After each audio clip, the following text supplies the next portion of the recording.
Okay, Louis Pasteur की next working जो थी वो फर्मेंटेशन और ब्रूइंग पे थी। फर्मेंटेशन में क्या होता है कि जब सब्सटेंस का ब्रेक डाउन किया जाता है with the help of bacteria.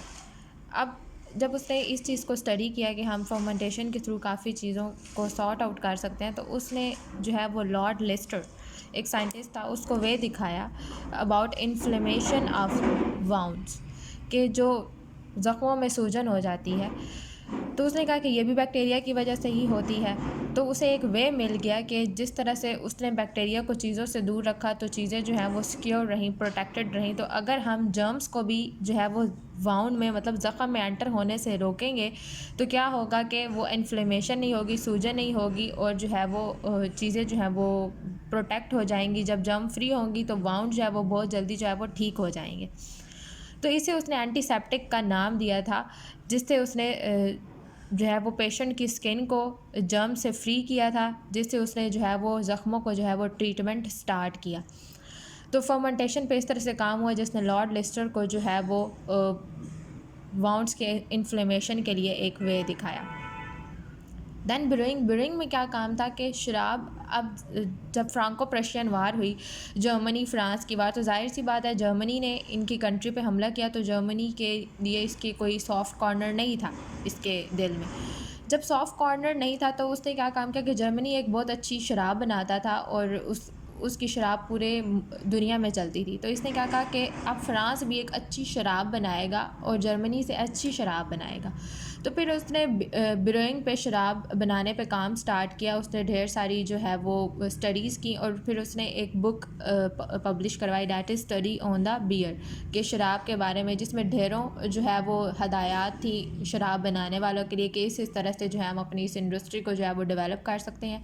तो इस चीज़ ने उनको बहुत हेल्प आउट किया और फ्रांस ने जर्मनी से भी अच्छी शराब बनाना स्टार्ट कर दी। तो इस तरह से उनकी इस इंडस्ट्री को एक फ़ायदा हुआ उसके जो है वो ब्रूइंग पे बुक लिखने से।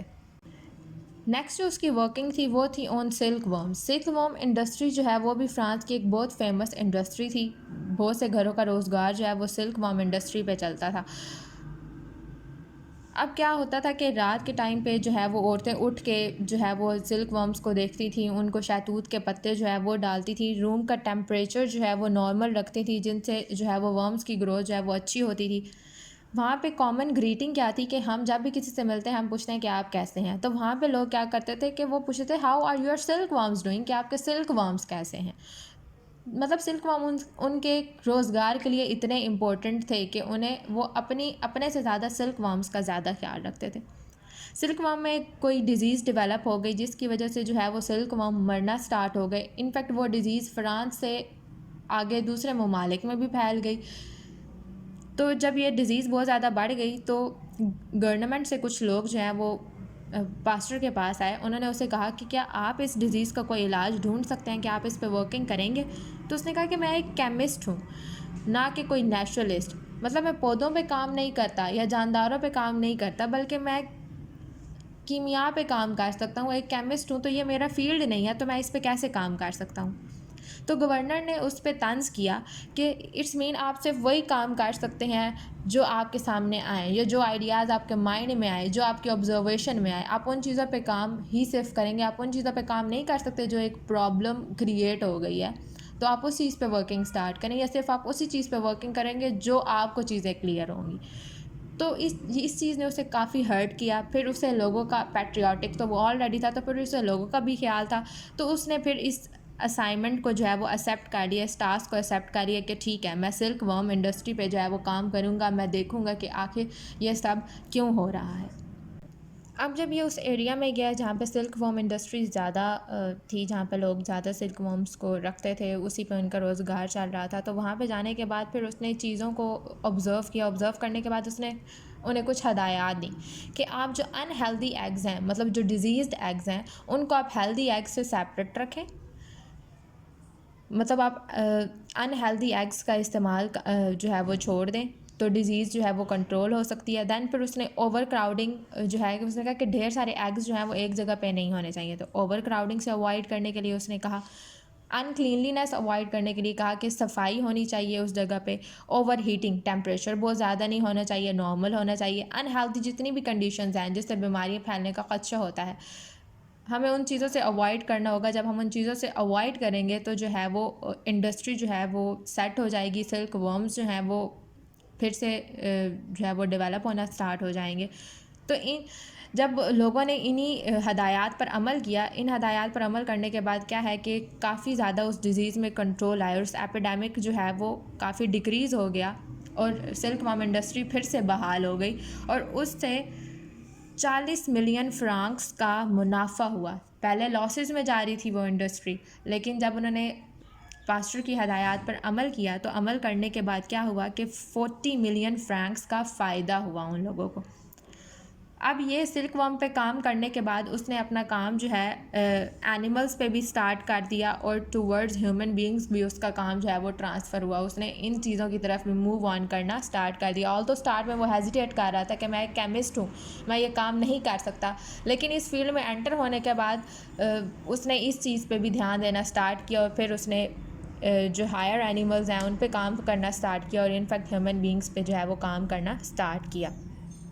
तो सिल्क वर्म से जब उसने नेक्स्ट मूव ऑन किया तो that is about anthrax disease. तो कैटल्स में सबसे पहले उसने एंथ्रेक्स डिजीज़ का इलाज ढूंढा।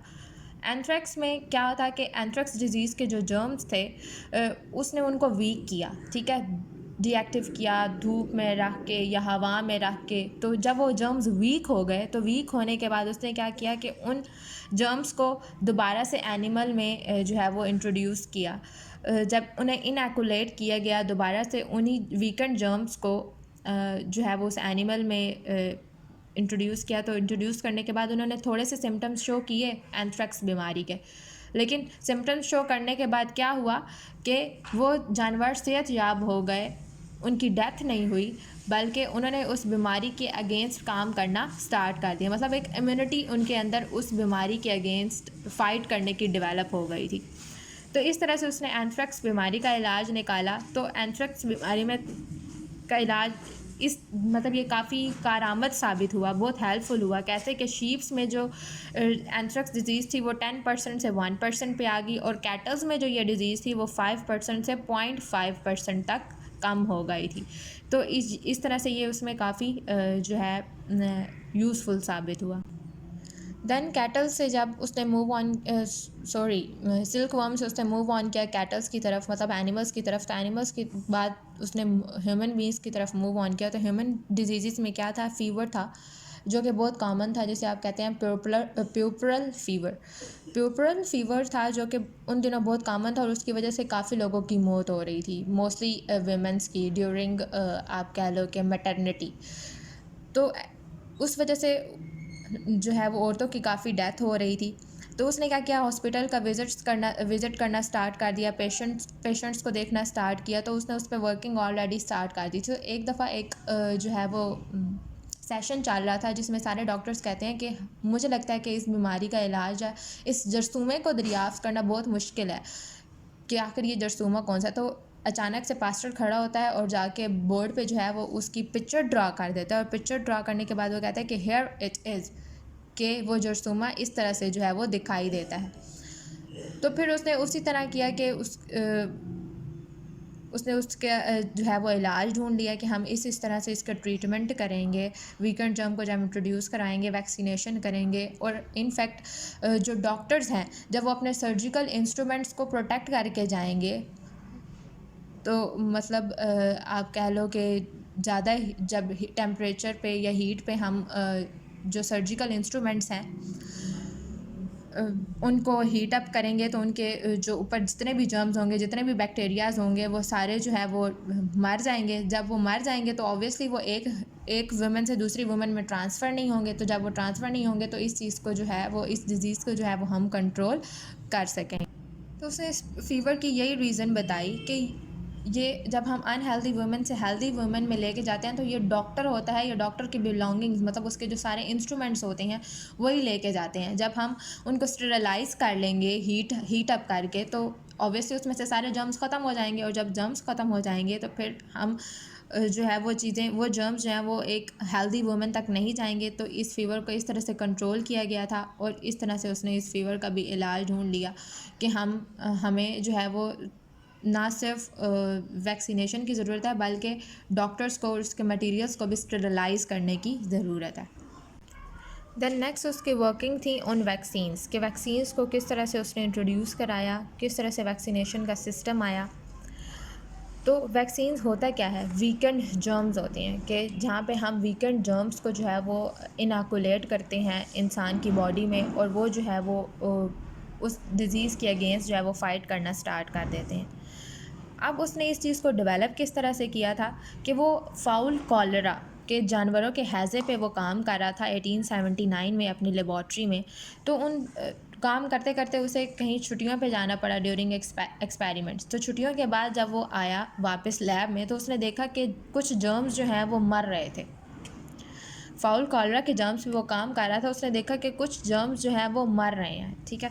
अब उसने क्या किया कि उन डेड, और उसने 2 तरीके लगाए, ठीक है, हाफ़ बर्ड्स इधर करने और हाफ़ बर्ड्स आप इधर करने। अब जो हाफ़ बर्ड्स थे उसमें उसने क्या किया कि वो जो डेड और डाइंग जर्म्स थे, वो जो जर्म मर रहे थे जो कि वीक हो चुके थे, उसको उसने इनएकुलेट किया कुछ जानवरों में, कुछ परिंदों में, सॉरी फाउल कॉलरा, कुछ परिंदों में उसने उन्हें इंट्रोड्यूस किया। उन्होंने थोड़ी सी इलनेस दिखाई, मतलब वो थोड़े से बीमार हुए, लेकिन उसके बाद क्या हुआ, वो रिकवर हो गए, वो लोग ठीक हो गए।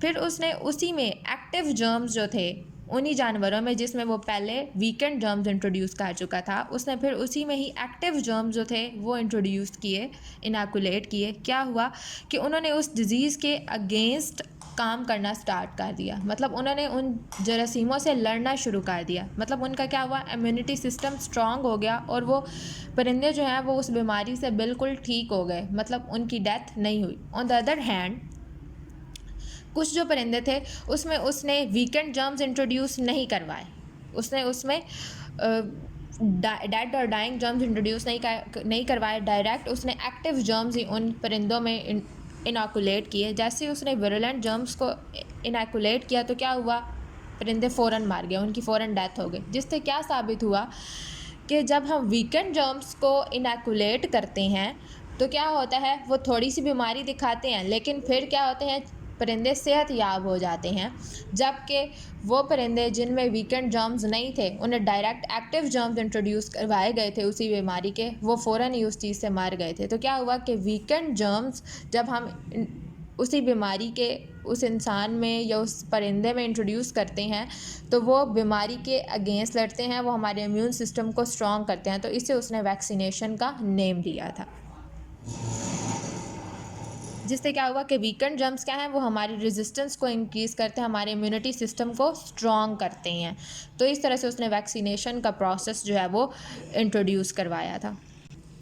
नेक्स्ट उसने काम किया था हाइड्रोफोबिया और रैबीज़ पे, जो कि पागल कुत्ते के काटने से जो बीमारी होती थी। ये हमारे नर्वस टिश्यूज़ को ज़्यादा इफ़ेक्ट करती है। उसने इस पे जब काम करना स्टार्ट किया तो उसने क्या किया कि उसने जो रैबिट्स थे, मतलब जो पागल रैबिट्स थे, उनका स्पाइनल कॉर्ड लिया, उनको हवा में ड्राई किया 14 डेज़ के लिए। जब वो वीक हो गया तो उसने क्या किया, उस जो स्पाइनल कॉर्ड को एक रैबिट डॉग में इंट्रोड्यूस करवाया।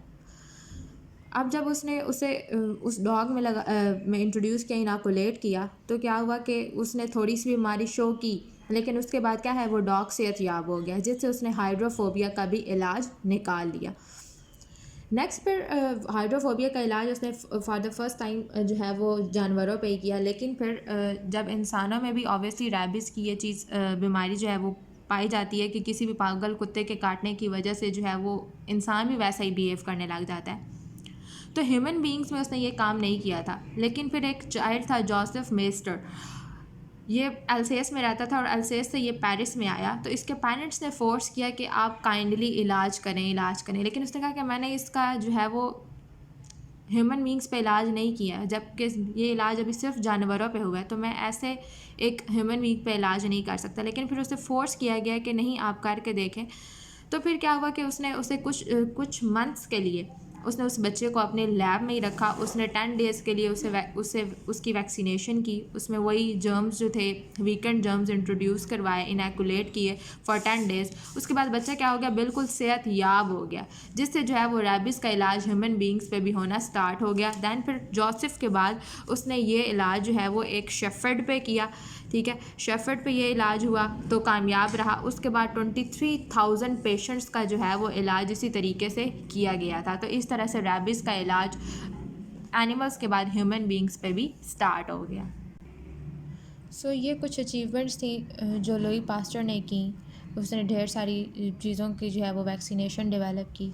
तो उसने क्या है दूसरे साइंटिस्ट के लिए भी एक वे जो है वो बना दिया। दूसरे साइंटिस्ट ने भी फिर ढेरों चीज़ों का इलाज इसी तरह से करना स्टार्ट कर दिया, जैसे कि कॉलरा हो गया, लॉक हो गया, डिफ्थेरी हो गया, कंजम्पशन एंड एक्सेट्रा एक्सेट्रा। मतलब ढेर सारी बीमारियों का बाद में इलाज जो है वो दरियाफ्त हो गया। वो भी किस वजह से, सिर्फ जस्ट लुई पास्टर के इस वर्किंग की वजह से। तो इसी रास्ते को फॉलो करके ढेर सारी बीमारियों का जो है वो दूसरे साइंटिस्ट ने भी इलाज निकाल लिया और ढेर सारी बीमारियों का इलाज मिल भी गया, जो कि पहले जो है वो बहुत मुश्किल समझा जाता है कि शायद इस बीमारी का इलाज मुमकिन नहीं, पॉसिबल नहीं। लेकिन जो है वो सिर्फ लुई पास्टर के इस एक दो वर्किंग की वजह से ढेर सारे जो है वो साइंटिस्ट को जो है वो एक रास्ता मिल गया कि हम इस तरह से जो है वो बीमारियों का जो है इलाज कर सकते हैं। अब कंक्लूजन में अगर हम देखें तो पहले डेथ और डिज़ीज़ को एक सुपर नेचुरल चीज़ समझा जाता था, कि एक मौजज़ा समझा जाता था, कोई किसी बीमारी से बच जाता था, एक मिरेकल समझा जाता था। लेकिन लुई पास्टर की इन इन्वेंशंस के बाद क्या हुआ कि रियलम ऑफ नेचुरल में आ गया, कि ये चीज़ें इंसान के कंट्रोल में आ गई। पहले डेथ डिज़ीज़ जो है वो बहुत दूर, बहुत जो है वो किसी का बचना इम्पॉसिबल समझा जाता था, लेकिन अब जो है उनको कंट्रोल करना, उनसे बचना जो है वो मुश्किल नहीं है। तो रियलम ऑफ सुपर नेचुरल से वो चीज़ें कहाँ पे लेके आ गया, रियलम ऑफ नेचुरल में, कि इंसान के कंट्रोल में चीज़ें आ गई। इंसान ढेर सारी चीज़ों का जो है वो इलाज जो है वो कर सकता है, दरियाफ्त कर सकता है। दैट्स वाई जो है वो डेथ और डिज़ीज़ अब वो एक मिरेकल नहीं रहा। अब पास में क्या होता था, ये माना जाता था कि ये सुपर नेचुरल बिलीफ थे, सुपरस्टिशियस बिलीफ थे, कि जो है वो बीमारियां नहीं होती हैं, जिन्हों भूतों का साया एंड ऑल दैट, डिमोन्स का साया या किंग्स ईवल, ऐसे डिफरेंट, कि जब तक बादशाह जो है वो हाथ नहीं लगाएगा तो इस बीमारी का इलाज नहीं हो सकता। तो ये सुपरस्टिशियस बिलीव्स थे, जिस चीज़ को लुई पास्टर की इन्वेंशन ने ख़त्म किया। उसके बाद इसके इन इन्वेंशंस की वजह से एक इंस्टीट्यूट जो है वो बनाया गया, जिसको लुई पास्टर का नेम दिया गया। तो लुई पास्टर की डेथ हुई 1895 में, और उसे उसी ही इंस्टीट्यूट में जो है वो फिर दफनाया गया। तो इस तरह ह्यूमैनिटी जो है वो काफ़ी इंडेप्टेड है उसके इन एक्सेप्शनल सर्विसेज की वजह से, कि उसने काफ़ी चीज़ों की इन्वेंशन और काफ़ी चीज़ों का जो है वो केयर बताया, हमें केयर बताया कि किस तरह से हम उस चीज़ का जो है वो इलाज कर सकते हैं। तो इस तरह हम सुपरस्टिशियस बिलीफ से भी निकल आए। So that's all. ये था इस चैप्टर में कि किस किस तरह से उसने अपनी अर्ली लाइफ गुजारी, किस तरह से दैन उसकी प्राइवेट लाइफ में क्या क्या चेंजेस थी, वो किस तरह का पैट्रियाटिक बंदा था, फिर उसने कौन कौन सी डेवलपमेंट्स की, क्या क्या उसकी अचीवमेंट्स थी। तो उन अचीवमेंट्स की वजह से कितने आसान रास्ते जो हैं वो डेवलप हुए मेडिकल फील्ड में, और हमने कितनी बीमारियों का इलाज ढूंढ लिया। So that's all in this chapter. For any Curie, for any question, you can ask me in WhatsApp group. Thank you so much.